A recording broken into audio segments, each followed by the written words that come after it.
Om Bhadram Karnebi Shrunuyama Deva Bhadram Pasyemaksaviryajatraha Stiraerangae Stushvagam Sastanubhi Vyasema Deva Hitayadayuhu.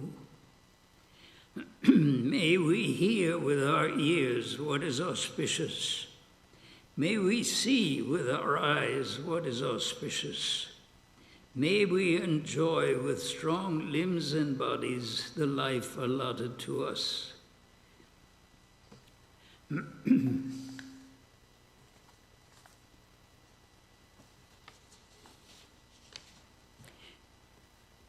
This is a lecture given by Swami Ashokananda on Sunday, October 23rd, 1960. And it's called How to Break the Power of Karma. The subject is how to break the power of karma. But before one can speak of how, of course you understand it is necessary that one should explain what this karma is. No doubt many of you have heard or read about the law of karma, which is thought by Hindus and Buddhists and Jains to be so important. I may say emphatically that it is as truly a law as the law of gravitation or any other law by which this world and this life are governed. When we think that certain phenomena in nature are behaving in a definite way, a way which cannot be changed without destroying the very nature of the phenomena, we call this uniformity of behavior a law. Every physical phenomenon has its peculiarity of behavior and is found in certain respects to agree with other physical phenomena. Well, when we enter our inner life, there also we have found that this kind of law exists, that the behavior of the mind is governed by a peculiar law, which is called the law of karma. That is to say, we accept it as law that a causal relationship is established between our action and the fruit of our action, and that we cannot avoid this fact as long as the mind exists. The idea has been expressed variously in different parts of the world. In Christianity, for example, the traditions of which are well known to you, the law of karma may not be specifically defined, but it is definitely there. And there is this quotation, "As you sow, so shall you reap." That is, in effect, the law of karma itself. Christians also accept this causal law as a fact that cannot be violated. And of course, whether or not we know such a law has been defined, in actual practice, we all believe it implicitly. All our actions would become meaningless if we did not believe that they would leave an effect on our mind and on our life. Our education would have no value at all if we did not depend upon the fact that whatever we impress on the mind becomes a part of our memory, and to that extent influences our mind and our knowledge. We all believe that whatever we experience becomes a part of us. It is true we don't try to apply it consciously to everything we experience. When we experience a good thing, we wish it would always remain ours, But when it comes to the bad things, we think they don't have to be a part of us. We can just forget them, and there's the end of it. But there is no end to it. The law will work on both sides. If you possess the effect of a good experience, then to the same extent, you will also possess the result, the effect of an unhappy experience. You cannot escape it. And this is the law of karma.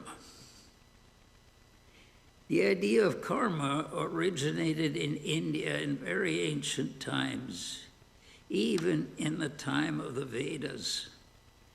Some scholars disagree and claim that the people of India came to believe in this law later on.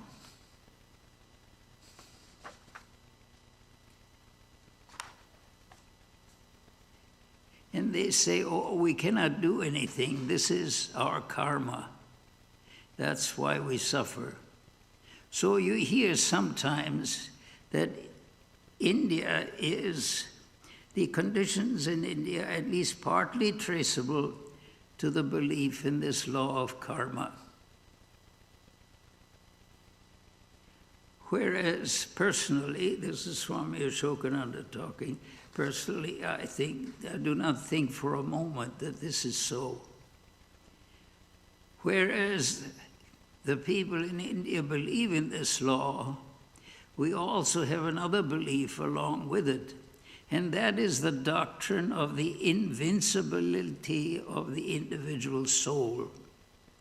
We say, yes, our mind is governed by the law of karma, but we are not the mind. You know how often that you have heard from us, and you have read in the Vedanta texts, that the true person is the spirit, and he is perfect from beginning to end. There's nothing imperfect about the spirit. We suffer here only because we have forgotten our true nature and are too much interested in the mind and the body. If we would just stop a minute and look at ourselves, this moment we could be free. Well, at the outset of this lecture, I'm giving the answer as to how we can break the law of karma. And that answer would then be just deny it. But denial should be deep denial, not superficial, not mere forgetfulness. You have to learn to live independent of the dictates of the mind, and also, of course, independent of the dictates of the body. But if you have become independent of the mind, you can very easily become independent of the body. That's only a byproduct. You see, this is the way that Hindus think. However, I shall come to this point later on in greater detail. Let me go on about explaining karma in a methodical way. The Sanskrit word karma literally means action or work, but our ancient books have used this word in different ways.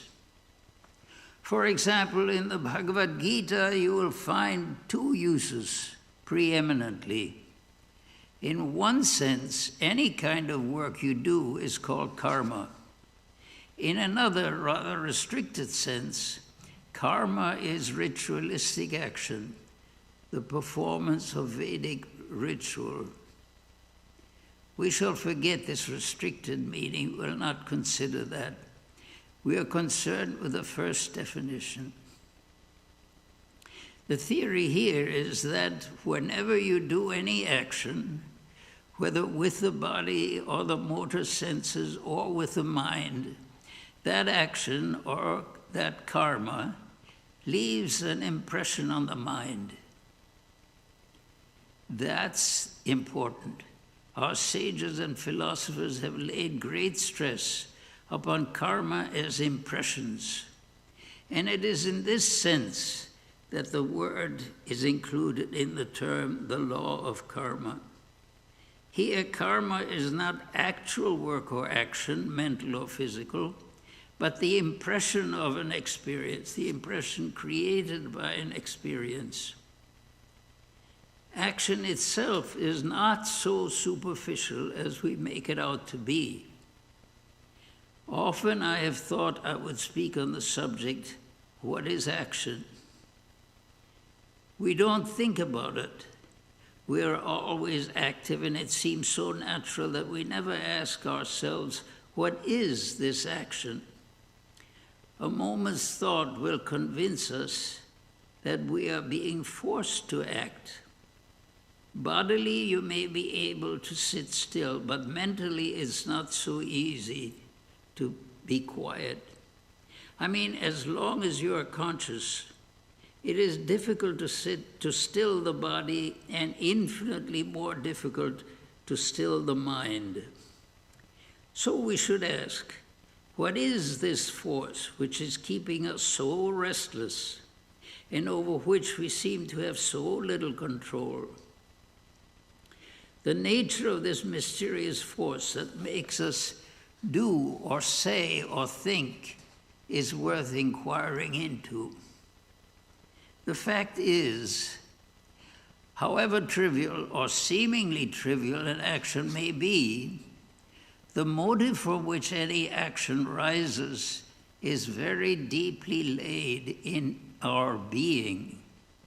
Therefore, its effect cannot be superficial, but must also be very deep. One thing to remember is that whether it is deep or superficial, the effect will remain with us as an impression. You cannot erase the impression unless you deliberately do something to nullify it. Now consider how many experiences we're having every moment. Practically speaking, every moment our experience is changing. We are not the same in our thought or action for any 2 seconds. And all the immeasurable experiences we are having leave their impressions on the mind. Some of them we notice, others we don't notice. But the conscious mind can hold only one experience at any given time. So with each new experience, the impression of the previous experience is thrust downward. This process is constantly going on. Then, where do these impressions go? We say that every impression goes into the unconscious part of the mind. It doesn't go at once. For a while it remains close to the threshold of consciousness, and that is why you can easily remind yourself of a recent experience. In other words, your memory remains fresh and you can call back that experience vividly. But slowly, slowly it begins to go down. Unless it is a particularly impressive experience, it has a special reason for staying close to the conscious mind. I shall come to this aspect of karma later on because there is an interesting point connected with such impressions. Here I should remind you of the fundamental conclusion of our philosophy and religion about the mind. As I said, the real person, that is to say, this self-conscious being who talks, who listens, who does things, avoids things, seeks things, success and failure, the real person is the spirit. And the spirit has nothing to do with the mind. That is a crucial point. The spirit has nothing to do with the mind.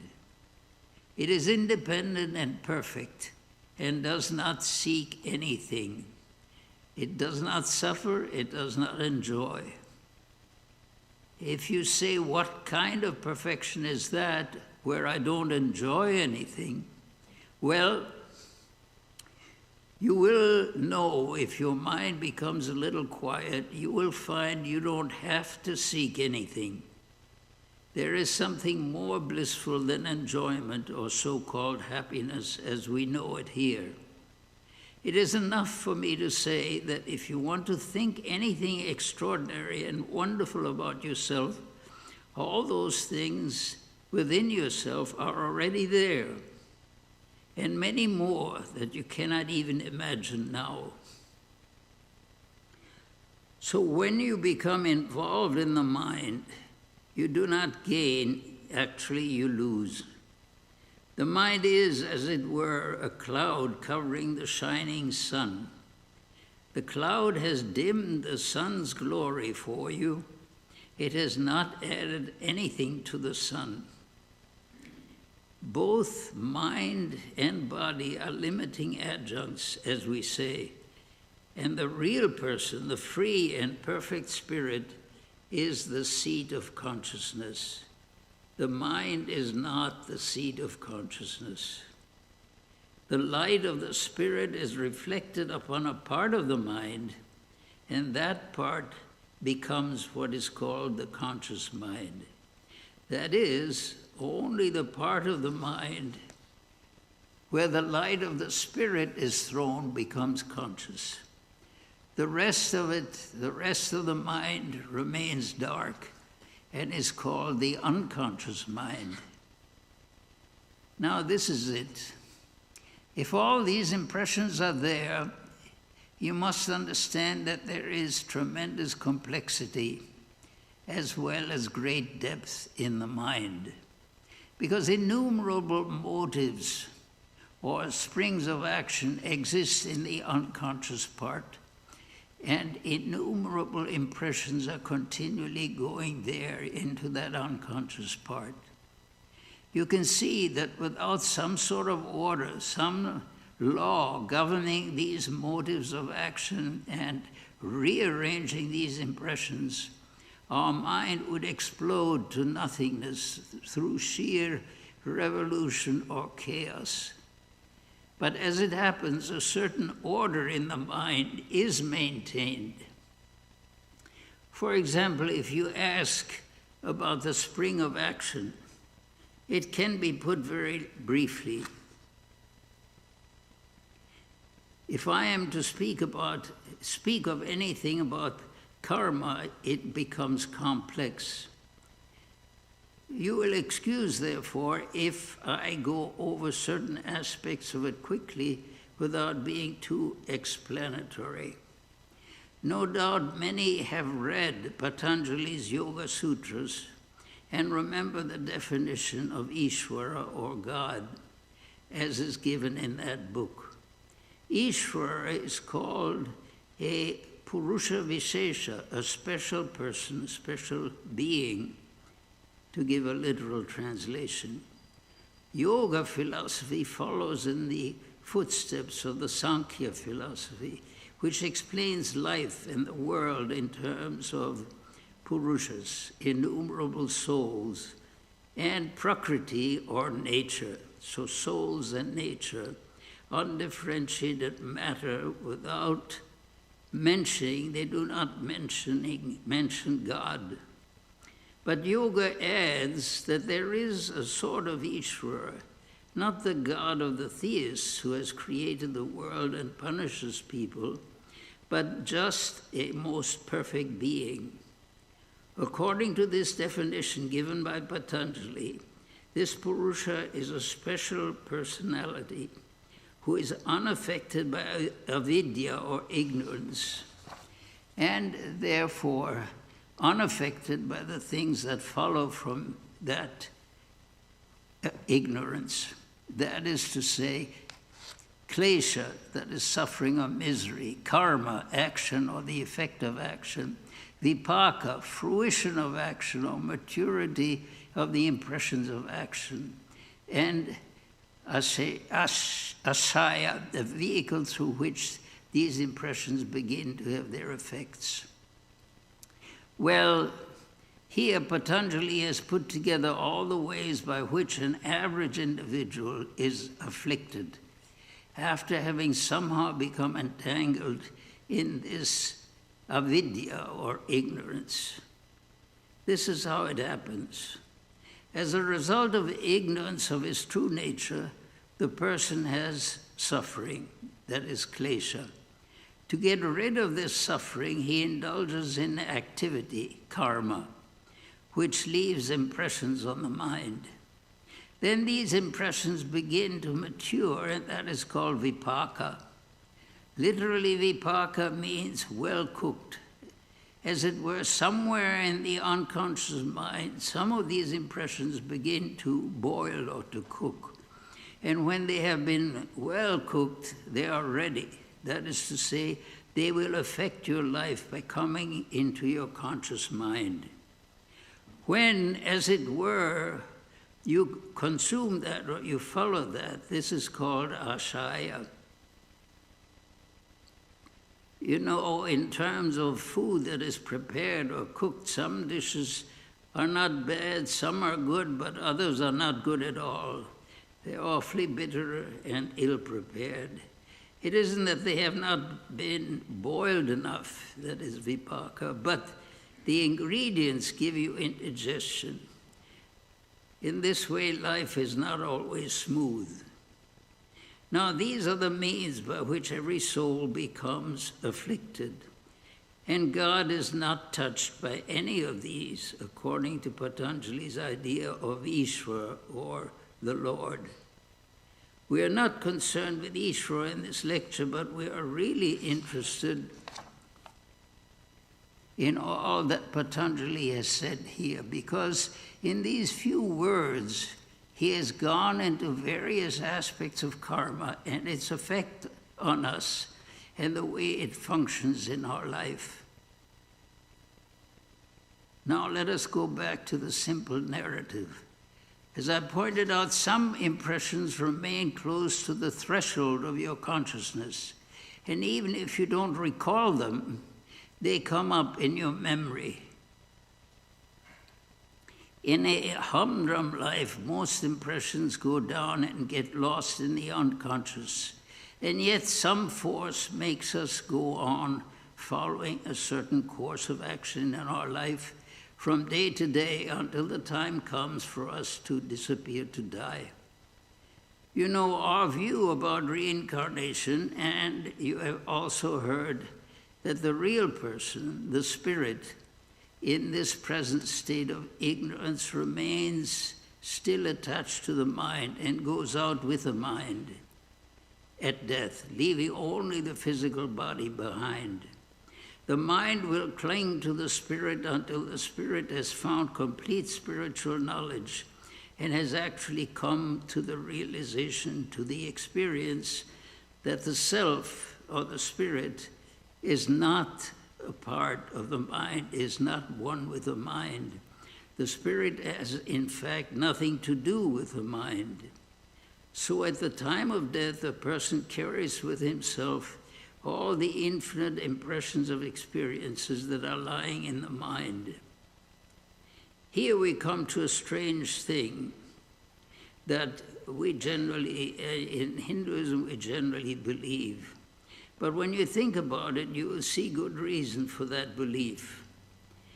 They say that just before a soul passes away, it has a preview of where and how it is going to live in its next birth.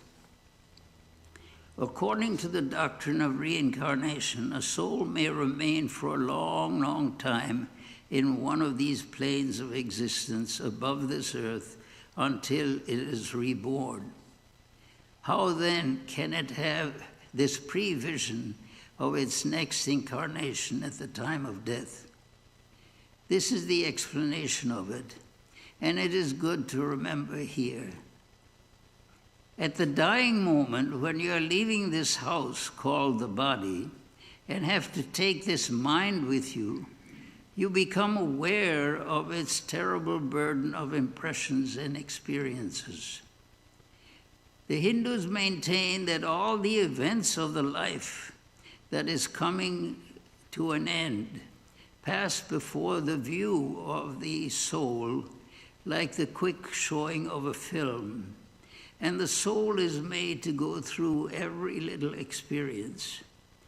There is reason to believe this idea has some truth in it. You have heard of drowning people having had this kind of experience before they were rescued. It is, as it were, you are leaving a house in which you have lived for years. Maybe you have forgotten many things you had put away in your attic and basement, but now you bring out all your possessions and examine them to decide which you will discard and which you will keep to furnish the next house you rent. At death, we make this kind of choice. We, as it were, sort out what we have done and experienced in this life, and then we decide, in the next life, I'm going to do this and this. They say this is one reason why we have a preview of our next life sometimes. Another reason given is that whether this selection happens at the dying moment or not, as we live through our life, certain desires become strong. When we reach the conclusion of life, these desires come preeminently to the forefront of the mind and seem to dominate everything else. All other things are forgotten. Maybe these strong desires have remained unfulfilled in this life. Therefore, we want to pursue them again at the next opportunity. Or maybe they were partly fulfilled by the time death intervened, and we would like to have them more satisfactory, more thoroughly satisfied in the next life. You know how even in our lifetime, when certain motives become strong, they have a way of thrusting other motives into the unconscious. It is quite imaginable that when these strong desires are occupying the conscious mind, dissimilar tendencies will have no chance of arising. Suppose, for example, you are an intellectual person, a student of philosophy, but suddenly you get the idea you want to be a painter. How much philosophy do you think you can read anymore?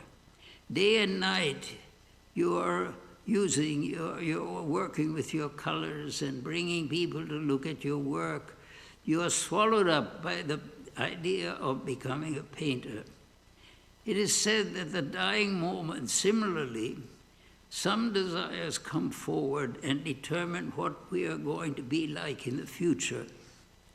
This is the way desire acts.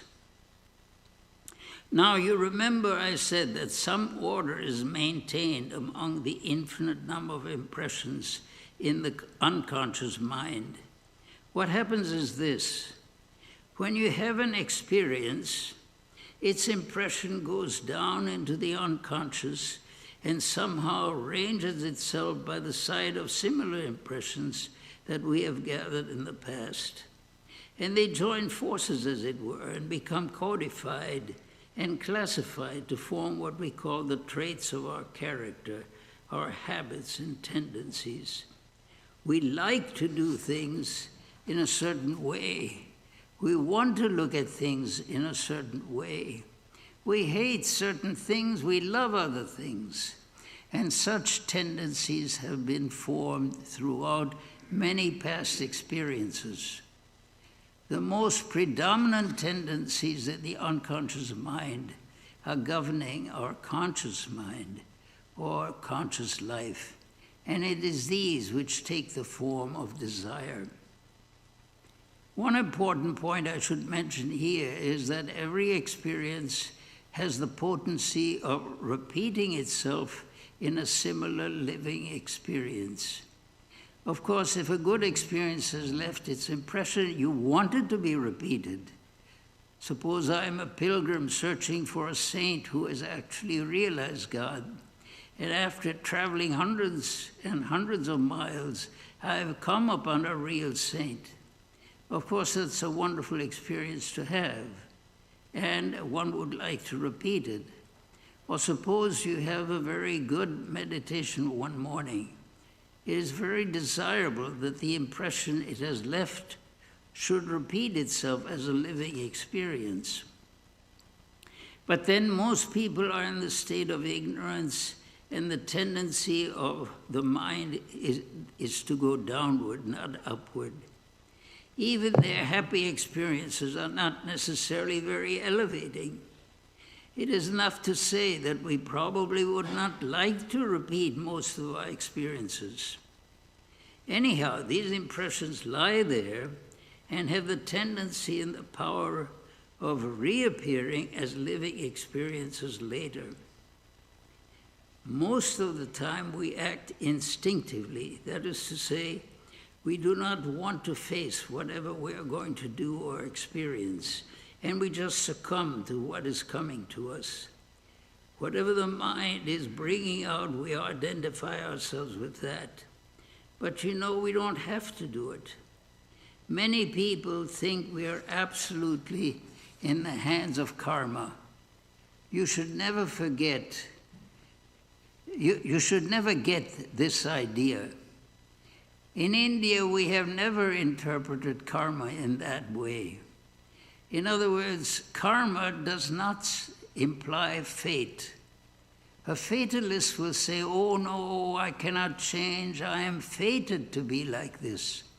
He persuades himself that there is something inevitable about this. There is actually nothing inevitable. The Lord Buddha, who was such a sane person, so rational, he said, yes, your present is caused by your past, but your future will not be caused by your past. Your future will happen according to your present. If you work rightly now, if you think rightly now, your future will change. There is an art by which you can change your future. For example, to get rid of a certain bad experience or bad tendency, you try to do the opposite. You might wonder, can I do it? If my conscious mind is occupied with and overwhelmed by certain tendencies or desires, how can I think of the opposite kind? Oh, yes, you can. The mind has wonderful flexibility, and this ego, this I sense, this self, is the extraordinary sense. Also, it has many wonderful opportunities of manipulating the mind. They say one of the easiest ways to overcome wrong things within yourself is to find someone who represents what you're trying to achieve and stay near that person. And that is a fact. You have to put yourself, in other words, in the right kind of environment. But if you cannot go from place to find that environment, then you have to make your own environment by means of study, by means of thinking. Struggle in your own mind. Read the lives of the saints and of the sages. Try to produce that state of mind opposite to the state you're trying to conquer. Slowly you will find that you're able to prevail against that which seems to be so strong. And you can bring forward your own desirable thoughts and emotions and motives. If you believe in God, as most of us do, you should pray to God. You should pray sincerely and be sure that you can be sure that the Lord will respond to your prayer. Don't be so arrogant as to set any time limit for him. We always think, I have prayed, next morning the result should come. Why should the Lord take your dictation? Is he your servant? Why do you think God will respond just because you're kind enough to pray to him? But wait, a great deal of patience is necessary. Tolstoy once wrote a book called, in translation, 23 Tales. It reads almost like a scripture. You may remember that the theme of one story was that God listens to our prayer, but he responds a little late, not at once. This is a profound truth. Well, you pray, you will find that your conditions are changing as a result of this prayer. But I must warn you, this is a difficult game. It is not done in 2 or 3 days. If you say it is hard to believe that I can conquer the mind, I have been struggling, but I am reaching nowhere. Well, right, everything has its method. In a battle, if the general is intelligent enough, he keeps watch to see that the enemy does not come from the rear and surround his army. Now, do you do that? You are struggling about one thing, but you are letting the mind run off in wrong directions. Well, you have to alert the mind about that, and then you will succeed in whatever you undertake. There are 2 alternatives before us. One is to become impatient or hopeless and succumb to whatever comes into the mind. It goes without saying that you have no hope there. The other way is to be bold enough to say, no, I know it is a steep climb, but cautiously, step by step, I shall go upward. Mankind has been given that power of achieving victory over his karma. And don't forget, whatever difficulties may be involved in such achievement, the victory brings more than the expected reward. Not only you win your victory, but by the very fact that you have the courage and determination to struggle, you gain liberation. When a person courageously undertakes a struggle in the name of something good and ideal and says, I shall fight against these wrong things, however strong they are, that person has at once asserted his true nature. To affirm your independence of body and mind is the real great gain. So many struggles come in the lives of those who are seeking God that people often wonder, what is the use of being spiritually minded? It seems that life is more unbearable for them than for the worldly minded. You are declaring the victory of your true self over the mind and the body. That you're trying to conquer a trait of your mind is only an excuse. The Lord is giving you a much greater victory, victory over the whole mind and the whole body. Therefore, devotees of the Lord suffer much, but it is not mere suffering. They suffer with a purpose and with a method. That is how the mind is conquered, and that is how karma is conquered.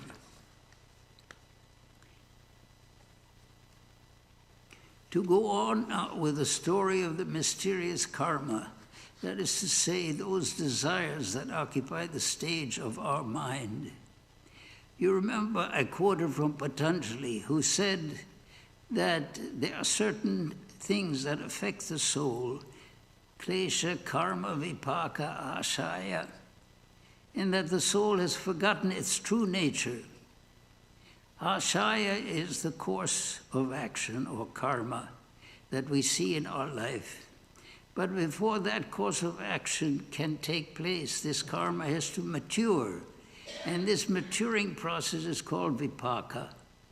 I have also said that karmas, or the impressions of experience, sometimes combine together and become what is called tendencies, or as we say, samskaras.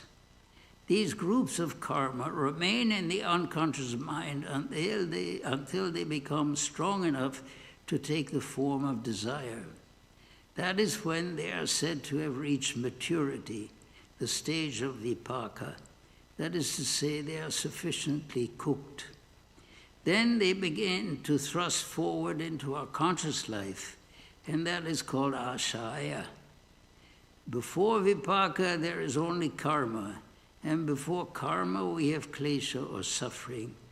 But these all arise, as I said, from avidya. If we had not forgotten that we are spirit and nothing else, then we would not have suffered. We would not have tried to avoid this suffering by undertaking different actions which left their own impressions on our mind, while biding their time to become mature and take possession of our conscious life.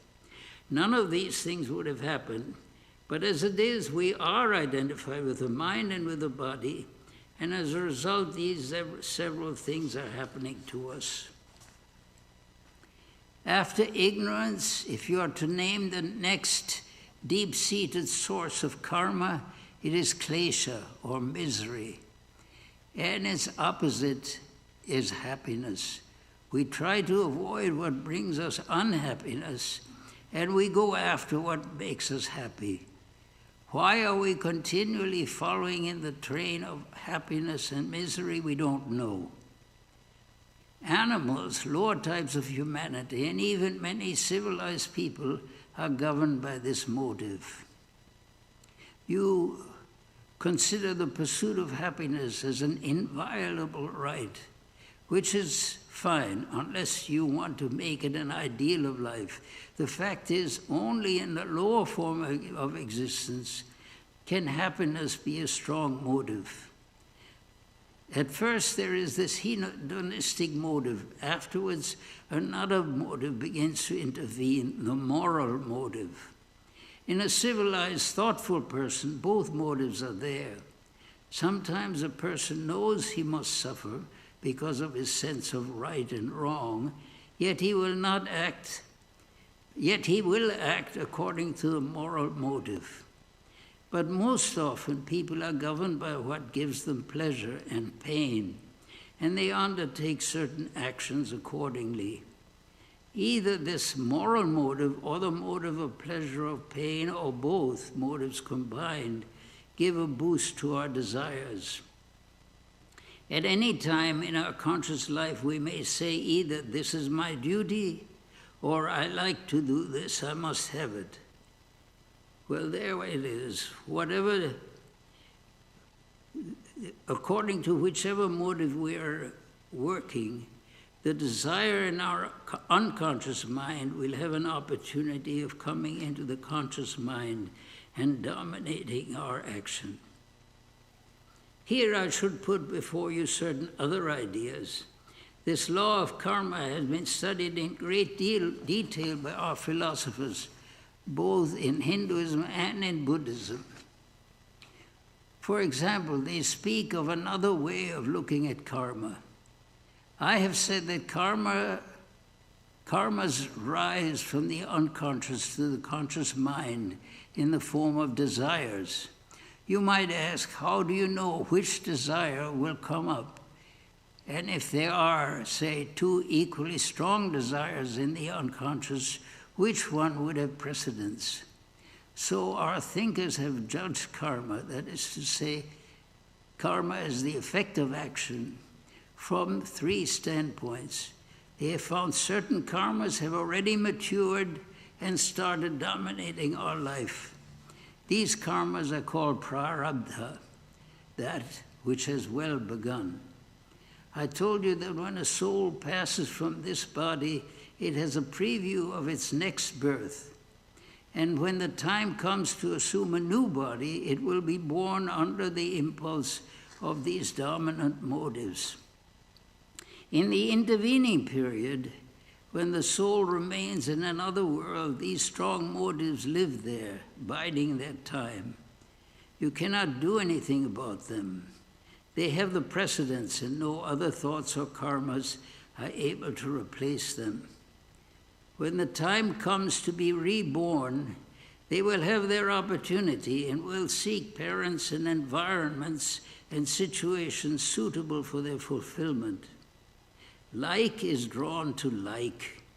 If you say that's too subtle a thing, it seems to us that the choice must be haphazard, then I shall remind you that we live in this life. The stranger comes to the city. He has a certain character, certain tendencies, and wants to indulge in or achieve certain things. You see, he does not have to go to the Chamber of Commerce to ask with whom he should consort to satisfy his desires.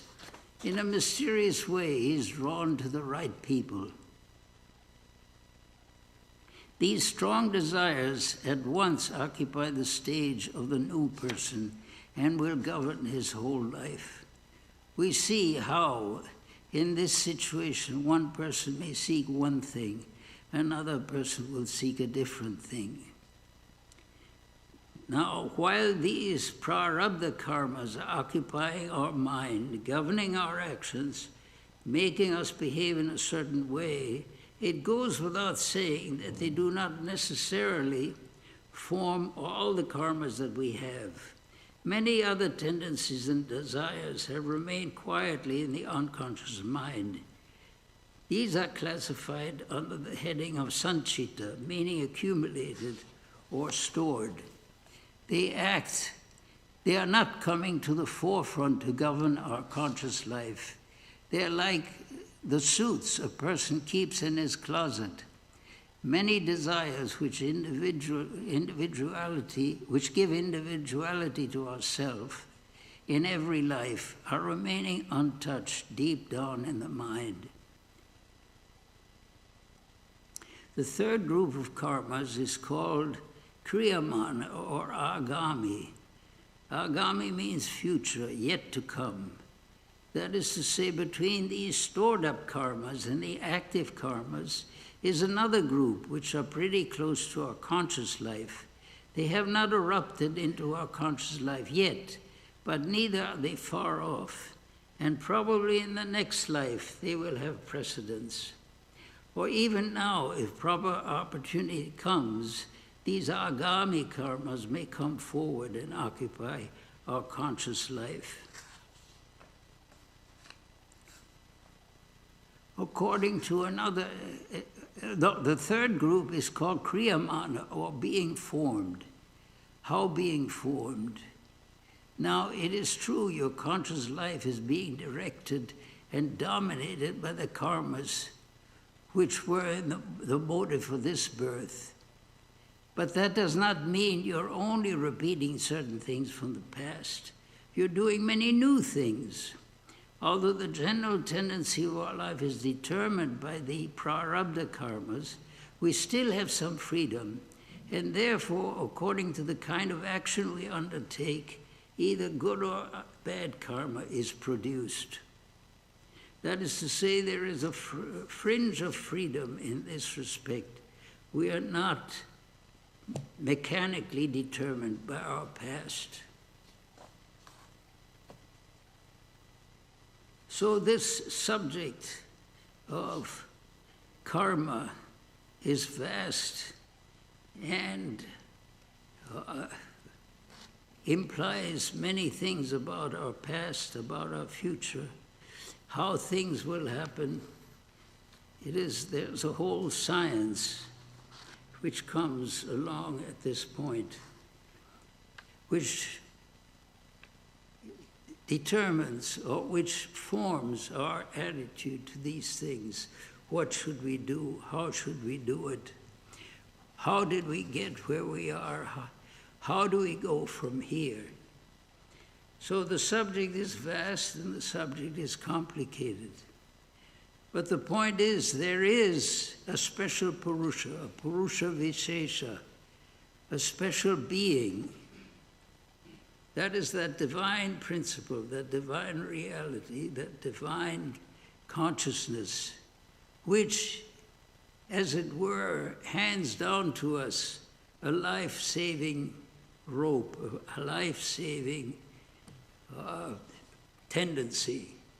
And if we follow that tendency, if we go along the path that leads in that direction, all these things slowly become adjusted, slowly become regulated, and the basic tendency again begins to assert itself.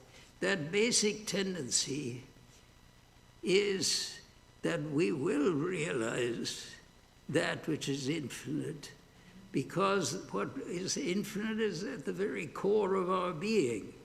we will experience that divine consciousness, that unlimited reality.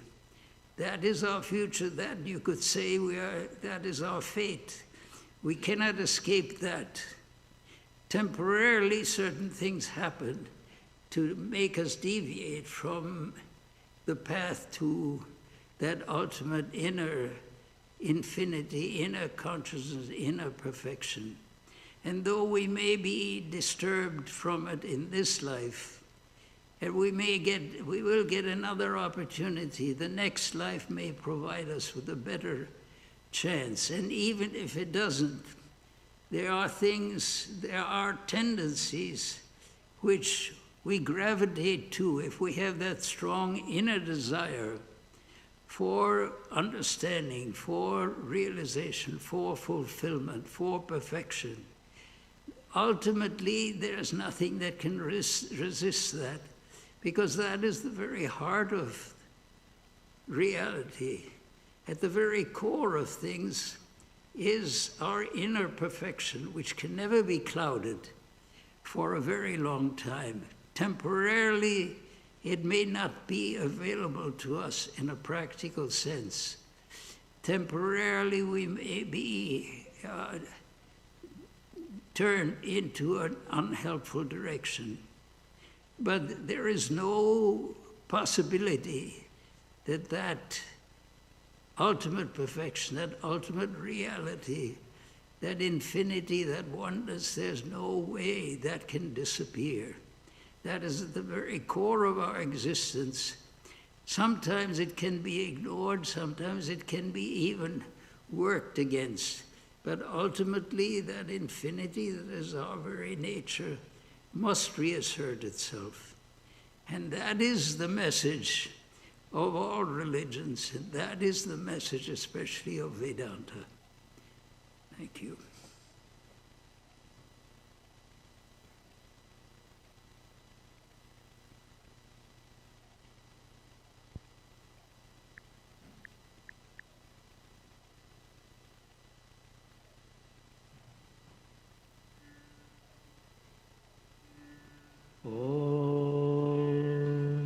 Svasti प्रजाभ्यः परिपालयन्ताम्